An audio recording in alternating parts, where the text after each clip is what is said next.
Hello and welcome to Horror Movies Hub Presents. I am Carter Lee, and joining me this week is award-winning filmmaker Lee Chambers.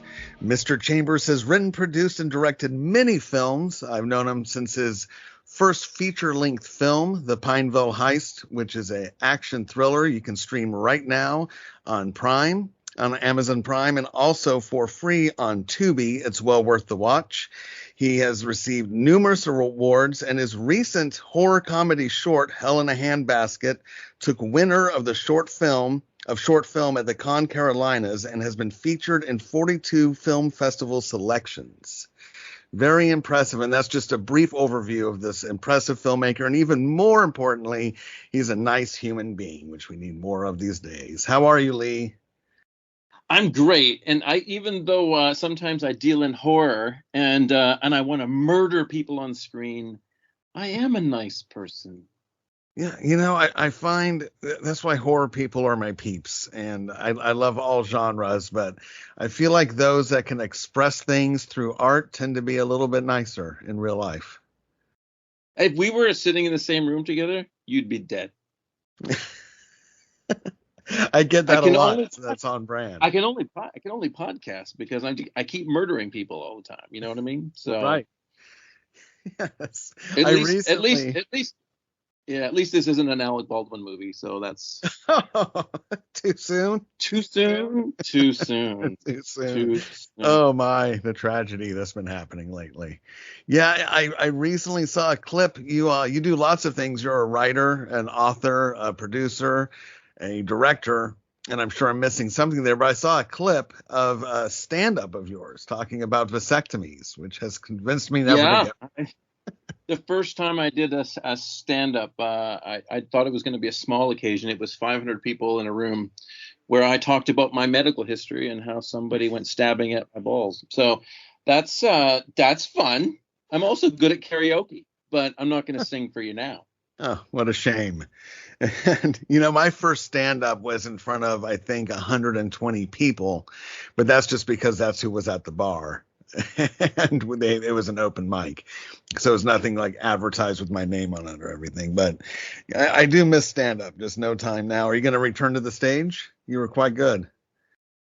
I taught for 15 years, and after a while it became stand-up, but with an audience that had to be there, my students. But doing stand-up in front of an audience that doesn't know you, where you can't rely on, say, the normal. So I couldn't tell film stories to an audience that doesn't know anything about film. So that's why I picked vasectomies, because I'm guessing there's a bunch of guys who have had vasectomies, I guess, in the audience. Who knows? But it was fun. I enjoyed doing it. I've done it. I've only done it twice, and then I just haven't had a chance to do it. I mean, the pandemic kind of stopped us all from hanging out together. So things are opening up. So yeah, I might get back up on the horse again. Yeah, lots of new material for you to work with the last couple of years, I think. For sure. Yeah. Oh, lots of. I mean, Hell in a Handbasket was part of it. I mean, that one was written it was written in before the world locked down, but we knew that there was this thing that was happening, but no one knew that it was going to be so horrific and drag on for so long. And so it's kind of, actually, I remember when I wrote it, and then I wrote it in like February, March of 2020, and then shot it in December of 2020. And then thinking COVID's going to be gone by the time my movie comes out. And then it'll be, it'll be a yesterday's news. And here we are, 42, 43 festivals or so later, still going strong until into this 2022. And COVID is still raging, causing chaos around the world. So, it's, under COVID, I actually became more productive than I've ever been. COVID, I mean, I know that it's horrible because COVID caused so much, well, just devastation economically, people losing, I know people who've had it. I know people who've lost family members. So, not to be overjoyous that COVID hit, that I ended up having a better writing career and things, I did some good things. But it kind of forced you to, right? Absolutely. If you're just going to sit at home alone and you're not allowed to be out and about with people, I basically spent a lot more time writing. I mean, last year I signed 4 screenwriting deals for features, whether that's to write an original screenplay or to help fix and script doctor a feature, or to option a feature. So I wrote, I had 4 deals last year, and so the forced confinement actually just allowed me to be. What else is there to do? I'll sit there and I'll create. Rather than, actually, when we all locked down, I did what everybody did, which is I spent like 6 weeks watching everything on Netflix. I thought you were going to say Pornhub. I had to shut off Netflix because I thought I can sit and watch stuff on Netflix, or I can create stuff for Netflix. And so I became ultra creative. That's great. Yeah, no, I did the same thing. I mean, like so many people, I faced a lot of adversity, lost some very close people to me. My wife was diagnosed with breast cancer around the same time, but and she's doing, well now. She's an awesome warrior, and she's doing well. But in between taking care of her and everything, I just, I branched out the business. I created the shop with the T-shirts and started laying out plans for this podcast and a new video show. And I think it helped, not only advance my career, but help keep my sanity a little bit. I think if we can express things creatively during tough times, it makes it a little bit smoother of a ride. Oh yeah, you've got it. I mean, you it's easy to have the cabin fever, but sometimes you have to force yourself to get busy. You know what I mean? And make it happen somehow, whatever. Yeah. So, well, it worked for me. Yeah. For sure. You don't seem to have a problem keeping busy. And I think, don't you also have, I checked out your website. I do often. And also follow Lee Chambers on Twitter. He's very entertaining. I think that's at Lee Chambers.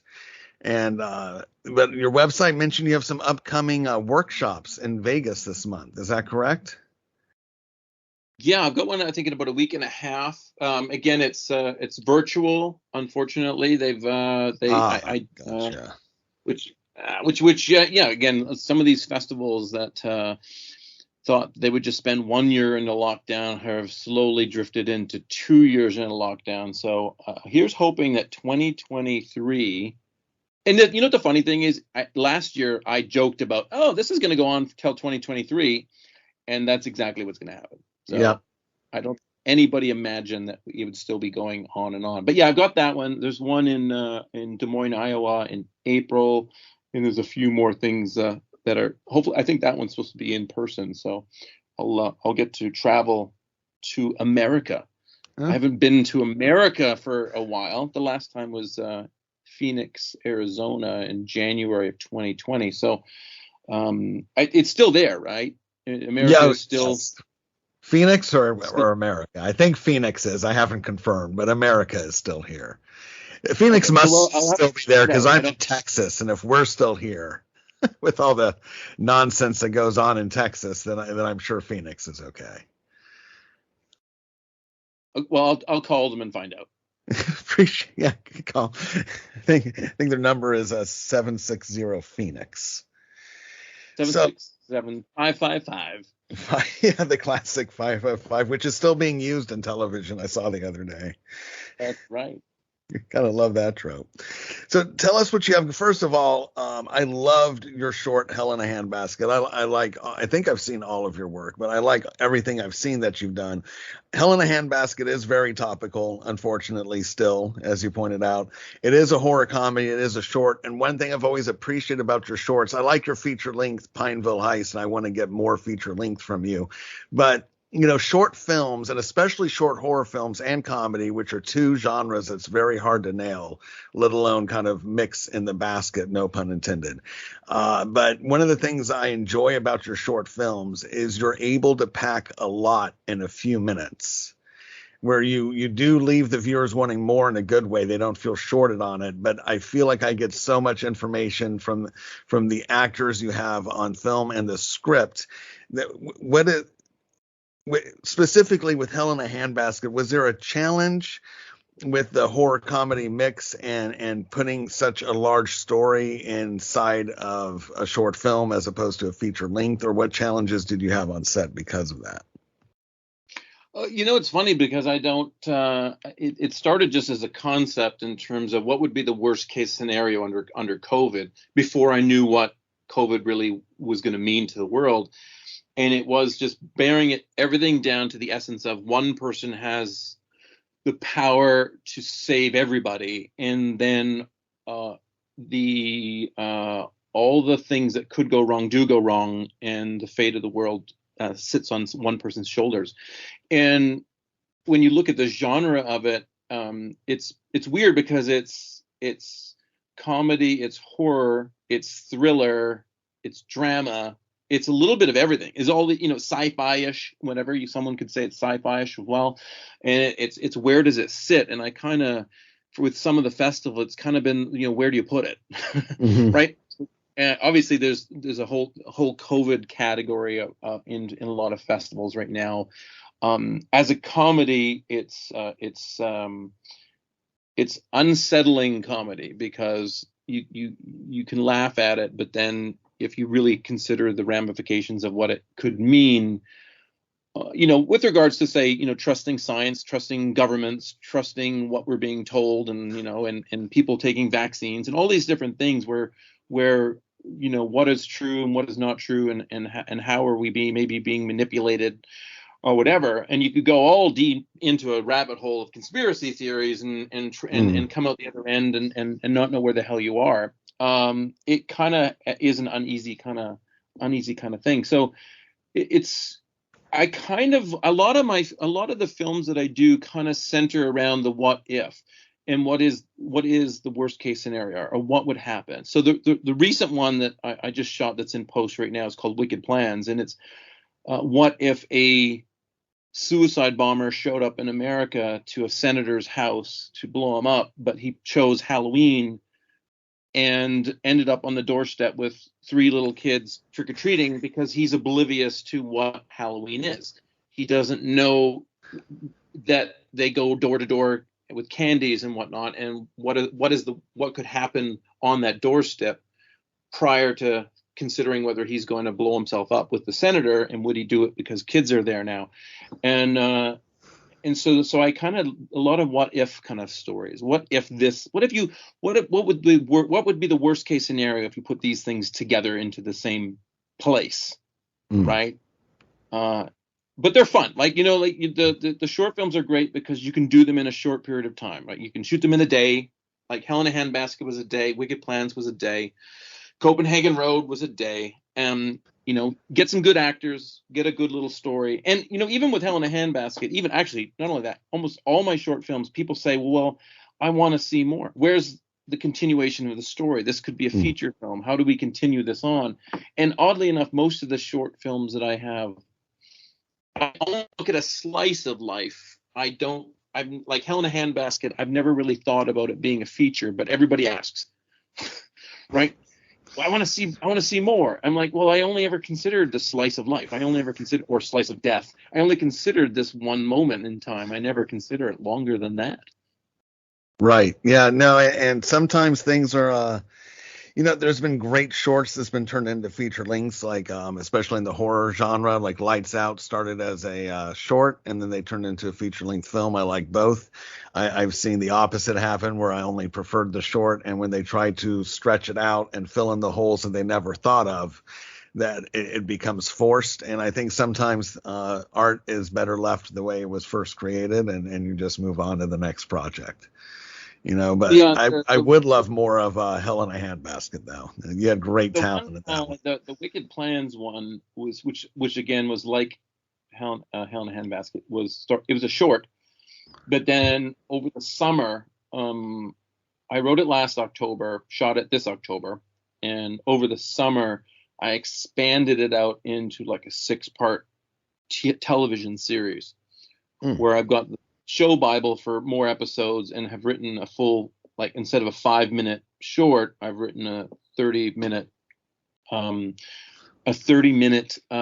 pilot, which goes to, it's not just the guy who shows up at the doorstep, it's 2 of his buddies who are here, and how they really are just learning to be tolerant, and they're actually start to love life in North America. and they don't really want to do bad things, but they interact with people who of diverse cultures. So these three guys, for example, one of their roommates is a former white supremacist. The landlord is a black guy. One of the guys is in love with a girl at the Quickie Mart who's Jewish, and if his mother finds out, he'll be in trouble. So there's like you're mixing a lot of different cultures, religions, all into this pool where they clash in real life. And I'm trying to find a way to put a positive spin on it to make it feel like if we why can't we just all get along? Why can't we just enjoy our differences and appreciate that? So that one's a longer. That'll come out in February next year, and then the plan is to make it a longer format. Excellent. Yes, and I agree. I think people have forgotten the definition of coexist and what it means to do so peacefully. And I think a lot of times I've been fortunate enough to work in many different fields that has, from a very young age, exposed me to different cultures. And I didn't really have too many internal conflicts with things in society, which I'm appreciative of. But I think a lot of times people just, the more we expand into the technological age, which I personally love, there is a downside, and that tends to be we stay in our own private little boxes, and, we only let certain people in, and we're not, for lack of a better term, forced to interact with people that we may not choose to do so, let's say online, where if you work in a restaurant or you go to school publicly or in person at a university as opposed to virtually, you start getting to know people from different cultures. And then that helps kind of unplug the fear, because people fear what they don't understand a lot of times, and then it's easy for them to believe lies. So I appreciate that you're putting positive spins on, lots of these tragedies we see these days. So, maybe one day we can all get along, thanks to people like you that are putting out the good word. Now, you are also working on a project that I know horror fans, it seems like horror fans will eat up and love, called The Harvest. What can you tell us about The Harvest? Well, The Harvest is actually a collaboration with Hoyt Richards. Hoyt was one of the actors in Hell in a Handbasket, and he's in LA. I'm in Canada, and Hell in a Handbasket was shot under COVID conditions, where we got used to Zooming and Skyping and not being in the same room with one another. And so Hoyt actually did his performance on his iPhone and then sent me the data, and then we incorporated him into the film. And I've known Hoyt for about 25 years. We've done a few little projects together and always stay in touch. And back in, I think it was May, I was telling him about an idea that I had for a feature that has kind of just been stalled, and I hadn't had a chance to move it forward. And then he said, I've got one as well. I've been sitting around for years, and I've written half of it, and I don't know where it goes. I don't understand how it goes. And so we kind of agreed to trade.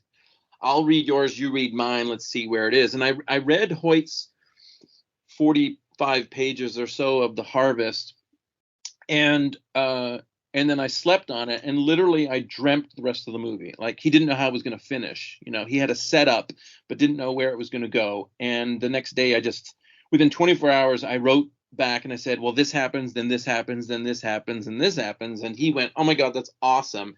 And so over the summer, I kind of completed the last. So he wrote the first half with some great characters, and I kind of came up with the genesis of what would be the last half of the screenplay. And so we're pretty excited about it, and there's some exciting things that are coming up where we're going to try to push it. And the basic story, and I've never really pitched it officially before, is it's kind of like A Quiet Place and Poltergeist kind of mixed together into one, with a little bit of Children of the Corn and whatnot. But basically, it's a small town in rural Kansas. The town have decided to appropriate a chunk of land to build an access road to try to get tourists and the people to come into the town, but they've appropriated a chunk of land which was owned by Native Americans, where 100 years earlier there was a slaughter of the Native community, and they kind of just left the bodies, and they've moved the bodies out of this area to build the road, and some murders start happening. At that same time where they're building the road, a mother and her daughter show up in town, and the daughter finds a totem pole on part of the land between her land and the land that they appropriated for the road, and becomes somewhat possessed by it, or is connected to this totem pole, and then murders start happening. About a month later, 4 federal marshals show up in the town because the town think they've caught this guy as one of the murderers, but the marshals find out they're there basically to transfer him back to Kansas City from this small town. They find out that the morgue is filled with bodies. They've been hiding the fact that there's been multiple murders. They don't know how to deal with it. They're afraid of people freaking out and whatever. And the murders accelerate, and the federal marshals have to try to start to figure out the piece together, why it's happening, how do they stop it from happening. And it culminates into a night of chaos where all the worlds collide on this dirt road in between cornfields on old ancient Indian burial ground. So it's a lot of fun, because there'll be a lot of night shooting and people running through corn stalks, and the body count going up. So I'm excited about that. That would be a lot of fun to shoot. So, if anybody's listening and you just happen to win Powerball and you don't need a few $1 million anymore, get a hold of me or Carter Lee, and let's funnel that money into a production.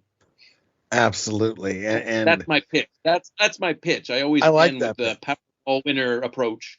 Yeah, just in case. You could have just stopped with, if you've won the Powerball, contact me or Carter Lee, and I would have been okay with that. That's it. As my agent, you'll get a portion of it as well, right? So, perfect. Yes. So please contact me, and we'll make you the first death on screen. I would love that. I would see, and that's another reason. I used to do theater. I feel like now I'm at an age where it feels like a different lifetime, and of course I did the pro wrestling stuff, but I love the video shows I do with Horror Movies Hub, of course, but I actually miss the script and performing. And I don't think I've killed on screen before. I don't think I've ever been the one to be killed on screen. That would be great. Hey everyone, it's Carter again. I just want to take another quick moment to thank you for listening to our show and encourage you to visit horrormovieshub.com for unique reviews, movie trailers, and celeb interviews centered on our favorite genre, horror.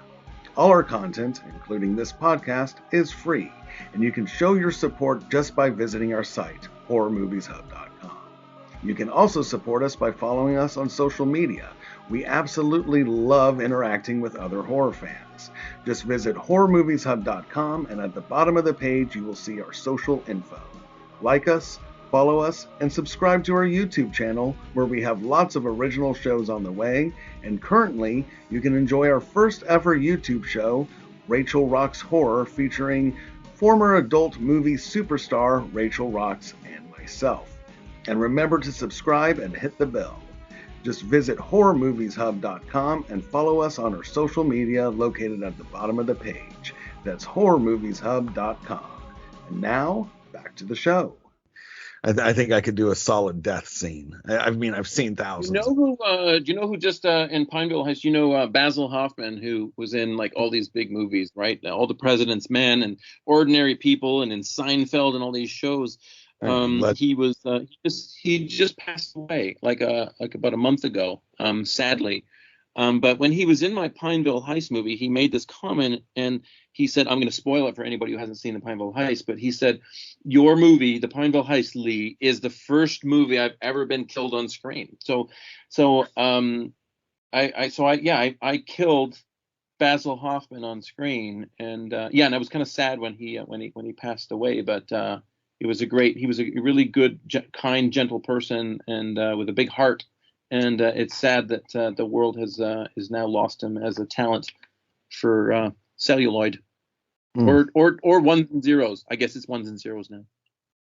Yes, and that I saw that, and that is sad. He was very talented, and I'm glad you had a chance to work with him and kill him on screen. I think anytime you die on screen, it's a legend for that performer to do a death, because that's a whole different level of acting if they show the death, right? And and as we know through my favorite subgenre for 80s slashers, doing on-screen deaths isn't always the easiest thing. As fun as it looks. So through most of your work, they've all been thrillers on some level from what I can see. And some have been leaned more towards horror than others, but you seem to be drawn to that genre of thriller, action, horror. What is it about that genre and you show humor in most of your work? I've seen you put great humor in it as well, but what is it in that genre that appeals to you so much? You know, I always like to find out why other people like horror, and in your case you created. So what is appealing about that as opposed to you doing a slew of rom-coms, for instance? Well, comedy is harder to do because it doesn't, the comedy might not translate into different cultures or different parts of the world, right? So if you make a comedy and you might think it's funny here, but then, it might do well in, say, England, but then Germany doesn't like it and Austria hates it and Italy doesn't understand it and Spain is like, what? So from a sales point of view, comedy is, to nail a comedy that has a good marketability for actually getting your money back and selling around the world is very, very difficult. Whereas horror, I mean, everybody around the world knows what it's like when you're walking down the hallway and then the lights go out and then the unknown is before you, and to be scared, right? So it doesn't matter where you are in the world. Any of those countries that I just listed can understand what to be afraid means. And it's universal. It's right. So it makes sense. But what was funny was when I made the Pineville Heist, a lot of the things that I was doing prior was more comedy, not really action or horror or thriller. It was more on the comedy side. And when I was trying to find the money to make the Pineville Heist, one of the criticisms I got from funders and stuff like that was, you can direct and you can work with actors, but do we know that you can handle a long format thriller or something of that nature?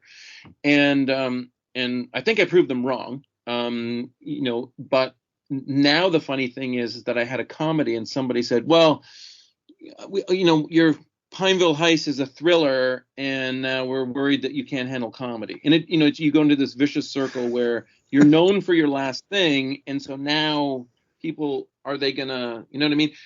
And my thing as a director and as a writer would be, I don't want to just be pegged into one thing, right? So if I have the ability to write and to direct an actor and to get a performance, whether it's to make somebody laugh or to make somebody cry or to get somebody scared, if I have that ability to bring that emotion out of an actor, I don't want to be pegged as I'm the guy that does only comedy or only horror or only rom-com, right?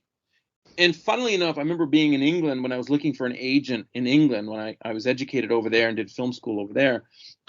I showed an agent my show reel of material, and I had a wide diversity of stuff. And the agent actually said, I don't know where to put you. And I go, what do you mean? She goes, well, I can see that you can handle this and handle, different genres and you can do different things. She goes, but what I really want is your lead. You're the kids' toy commercial director. You're the car commercial director. You're the guy who just does comedy. And I'm like, well, I don't want to be pigeonholed into just doing one thing. I want the ability to be diverse. And in fact, early in my career, that was actually to a detriment to me probably getting some opportunities because I didn't want to be just one thing, right? Right. That's why my work has an element of humor and horror or comedy or horror or thriller to it. I like to infuse a little bit of everything into the mix.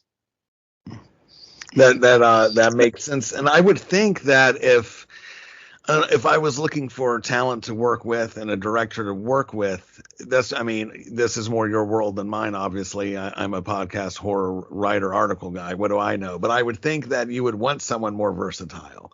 That's funny to me that, they wanted to kind of pigeonhole you in one thing. And I get it. Maybe that's easier for an elevator pitch to someone or something along those lines. But to me, I've had to cast talent before and work with talent, and the more versatile they were, the more they appealed to me, because that means they can convey all the things I want them to convey. And so, I'm glad you seem to have.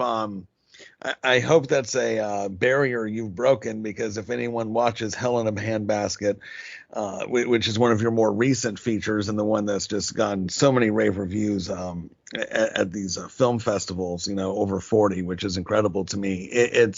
I think you've successfully broken out of that, because Hell in a Handbasket in a few minutes makes you laugh, can put you on the edge of your seat. And, and like you said, it mixes that sci-fi with the horror, with the comedy. So hopefully they realize you're a man of multiple talents. I hope so. And, if the Powerball winner is listening, I hope they recognize it too. Yeah, me too. Absolutely. And that's at Final Girl LLC on Twitter and at Lee Chambers. So what has been some of your favorite horror films you've watched recently during the pandemic? And we just came off Halloween season here, so lots of new stuff was released. Have you had a chance to look at anything? Not as much as I would like to. I just came off of working on a TV show as a second AD, so it kind of sucked up all my time, whatever. And then, like I say, it's like I've been working on The Harvest quite a lot. I'm just as a big fan of A Quiet Place, both the first and the second movie. I think the second movie, a lot of times the sequels get worse and worse, and I really think that the second Quiet Place movie really held its own as a great, equally compelling companion piece to giving us this world, where, what I love about the Quiet Place is that, in the second one, they kind of go backwards and show you a little bit about how it started, and then they jump forward again. But we're still left with, but where did they come from and who are they? And those are naturally questions that, how would you know anyway? Like, if this was really happening. So it doesn't play it like most sort of horror movies, whatever, where they have some scientists explaining where they came from, and they get all into feeling that you have to dumb it down for the audience to tell them why. Hey, you know what? These fucking things showed up and they're killing people.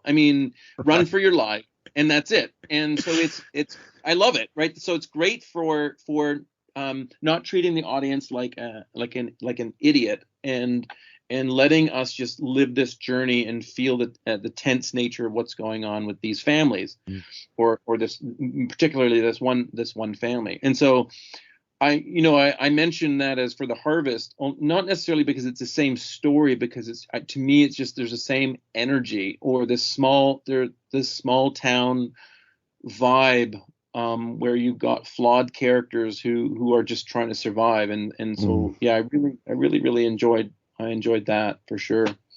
I agree, and I did appreciate the lack of over exposition in that film. And the sequel, it is one of the rare sequels where I find the sequel of A Quiet Place more rewatchable than the first one. I like both a lot, but if I'm going to choose one to revisit, it would probably be the sequel, because I like that they do give us just enough to see a little bit of what led up to all the happenings of the first one, and it's a little bit more action packed. It's a solid sequel, and I really want The Harvest to happen, because you've piqued my interest. So we need to get this going.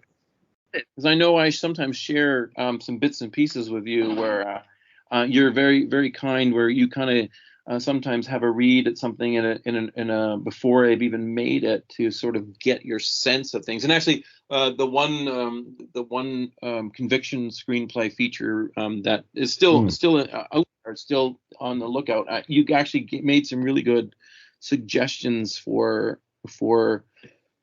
what it's like from your perspective, because making a movie or writing a screenplay, and and I've had people, well, what do I know? I'm not a filmmaker. And it's like, yeah, but you're an audience member, right? So if a screenplay can make you scared or nervous or make you flip the pages faster, then you're doing something right as a writer. And then the idea is that if you can nail it on the page where it's interesting and enticing on the page, then you have a better chance of it going from page to actual actor in front of a camera and actually continuing that journey. So yeah, I appreciate your Awesome. your insights as a just, even though you're not necessarily a filmmaker as such, but you understand the genre. And so I appreciate it. Yeah, I always get really like who we have here.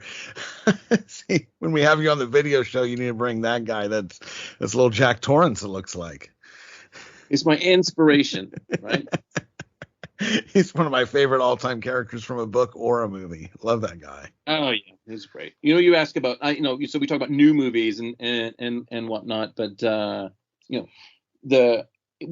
you talk about horror, and I don't mind sometimes watching horror from a gore perspective, but I'm more psychological. So The Shining to me is this perfect example of a horror movie that is almost purely psychological. Or Seven to me is another one, which is, Seven is this great movie.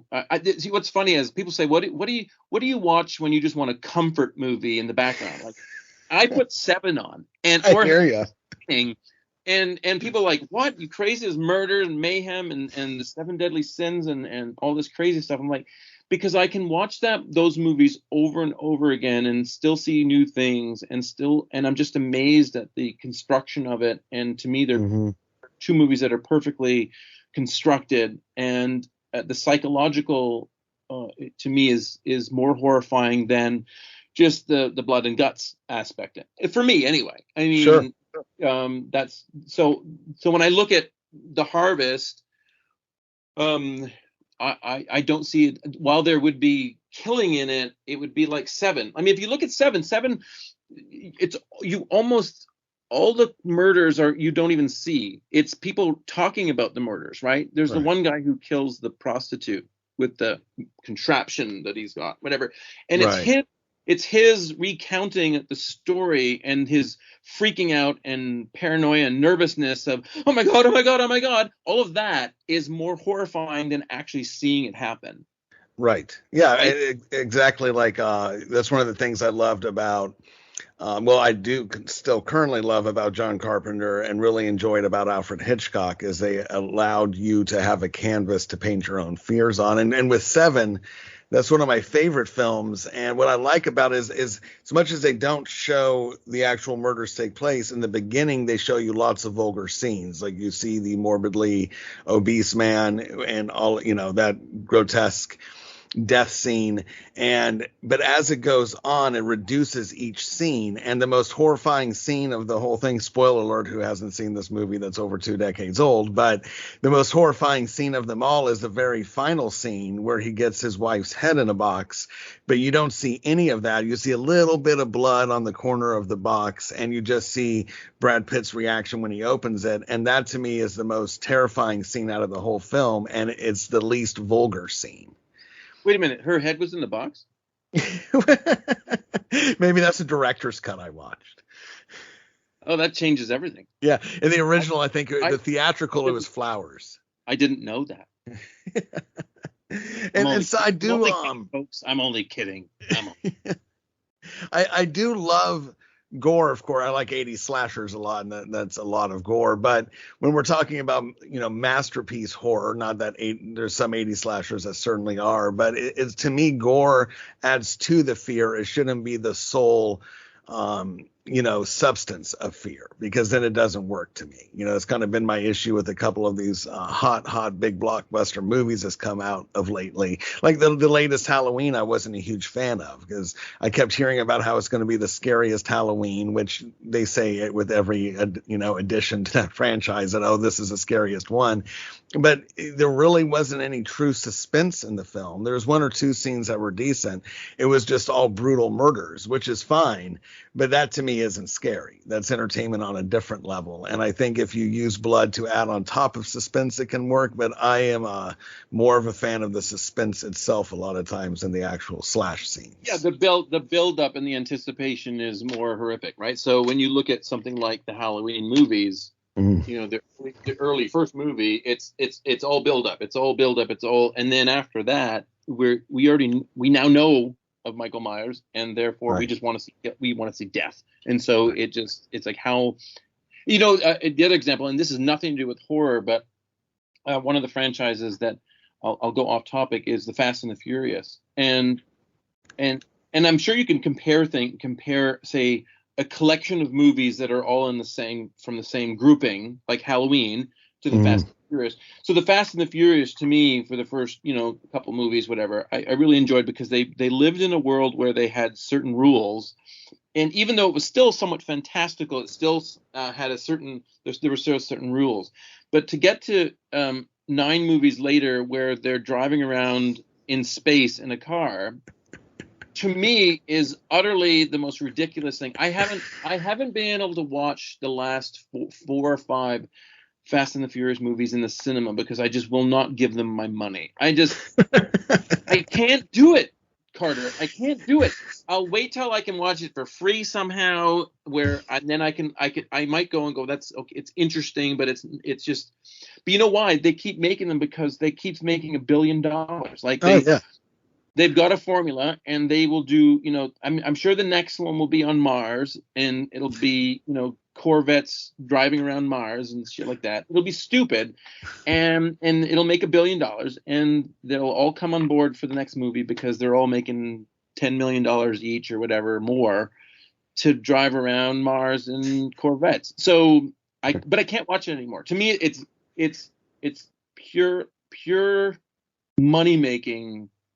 And they'll do anything just to get the money, as opposed to, again, you go back to say something like The Quiet Place, which is telling a story that sets up a rule, sets up a framework for what the world is, lives within that world, and is entertaining, and I will accept that world. Fast and the Furious has gone way beyond into the stratosphere of being stupid. And I can't give them my money anymore. I'm sorry, Fast and the Furious. I've never seen a Fast and Furious film, not even the first one. It's just not my bag. But I have read about them, and the one thing I'll compliment them on is they are brilliant with their casting, because what they've done in the last several is they'll cast an actor who's huge in another country, like Italy, or in Germany, where they're just A-list celebrities there, give them a minor role in the film with just enough lines so they can advertise them in this other country. So each time they're released, that's one of the reasons they're so successful on a worldwide box office level. I mean, it's brilliant cash grabbing marketing type stuff, but that's not really what I want to watch, and it's just never appealed to me. I like a lot of stupid movies. I like a lot of movies that are so bad they're good, and whatever, but the street racing, maybe it's because where I'm located and there's just a street racer death every day, and all these people trying to emulate that, and it's just such douchebaggery to me that I couldn't even watch the first one. But one of these days I might have to watch the one that The Rock showed up, and I think that was the 5th one. You know what's funny is this 5th one was one where that's the last one that I enjoyed, even though they were getting stupid, because to me it was like it became Ocean's 11. It's like, now let's branch out, and it's a heist movie, and it's still stupid, whatever, but it was fun. And then I think the one after that, it's a submarine. I thought, okay, you're going too far. right? You're now getting ridiculous. Or what was it? The one car flies out of the 90th story and one building to the next building. I mean, okay, right. that you're defying all physics and logic and whatever. It gets. There's entertainment. Let's be honest. Sure. We watch a movie, we want to be entertained. I mean, if you're going to throw your $15 at the cinema to watch a movie, I just want to be entertained. And I don't always expect it to be an Academy Award winning movie, and I don't expect that it's going to be fantastic and whatever, but I still want to be entertained somehow. And if you establish certain rules, I want to stay by those rules, and then I'll buy it. If you look at, like, say, the new Bond movie, I mean, all Bond movies are kind of stupid as well, but there's how can you get through all of the carnage and the crazy stunts without really getting a scratch on you, right? And so, right, fantastical, but it's entertaining, right? So it's told in an entertaining way. So. Yeah, and I think sometimes, like, I love Jason X, where he's in space, because it's somewhat of a parody movie, and it served as a good reboot for the next one to come out to kind of ground him a little bit more, I guess, pun intended with that one. But I enjoyed it because it was this android versus, Mega Jason, and just silliness. But in horror, we've learned to accept silliness with a lot of these films, just on the basis of a lot of the premises. But when you do something that I think starts off semi-realistic in a franchise, which I'm assuming the first Fast and the Furious played as a more realistic movie than the last one.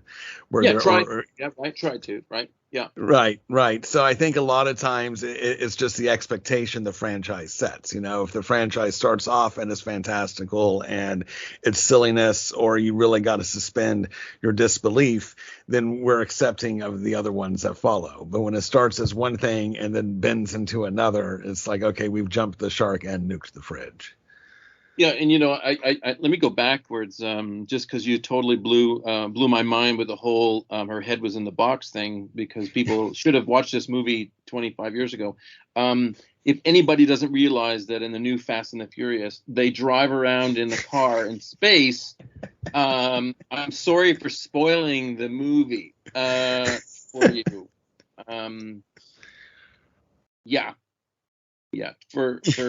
These car racers are pretty skilled and could easily get jobs at NASA. Is what right. What's happened, and I totally buy that. Like, I believe every minute of that. You know what I mean? Sure. If you can rip apart a carburetor and build it together again in under 4 minutes, I believe that you can go to space in your Corvette. So right, rocket scientist, auto technician, samesies. Yes. You just need a lot of knobs, right? You just need that injection into the engine, and boom, you are in space. Anyway, that's got nothing to do. We let's stop talking about the Fast and the Furious, sure. Because we plugged them that franchise enough. Yeah, don't spend your money on them. All right, watch it on TV. Spend your money instead on the harvest. That's it. Yes, that's right. Absolutely. So this has been a treat. Lee, as always, we're going to have you on the video version of Horror Movies Hub Presents soon, and maybe we can do a couple deep dives into some classic films there and a little bit more on your projects. But I want everyone to go to leechambers.com and also follow Lee Chambers at Lee Chambers on Twitter. He's a fountain of knowledge. Before we go, if someone was interested in doing this workshop you have coming up, and the date is listed on leechambers.com, what could they expect from your filmmaking workshop? They would be blown away by how awesome I can make filmmaking and sound. I can make it sound super sexy. It's what do people want for, right? So if you're a writer, you have to write. If you direct, you got to direct. And I never profess to be the best filmmaker in the world, or that I know all the answers. But if you ever want to get ahead in the world, you need to look at someone who's done something and then try to emulate it the best you can. And so I've again, I don't say that I'm not Spielberg. I don't know everything, but I've traveled a lot I've done a lot. I've been in lots of situations where I've had to solve problems, and made lots of different films, and I have lots of good stories that will kind of encourage and inspire somebody. Awesome. There's Mr. Torrance again. Is this a different one? I didn't notice the blood on his head. No, this is the same one, but he'll be on the video show. You have to tune in to the video show where you will see Jack Torrance live and in the plastic. Absolutely. He looks great, and that's all. We're doing a giveaway. Everyone should go to horrormovieshub.com to learn more about that, or visit the YouTube channel, which you can reach from horrormovieshub.com, where it's over.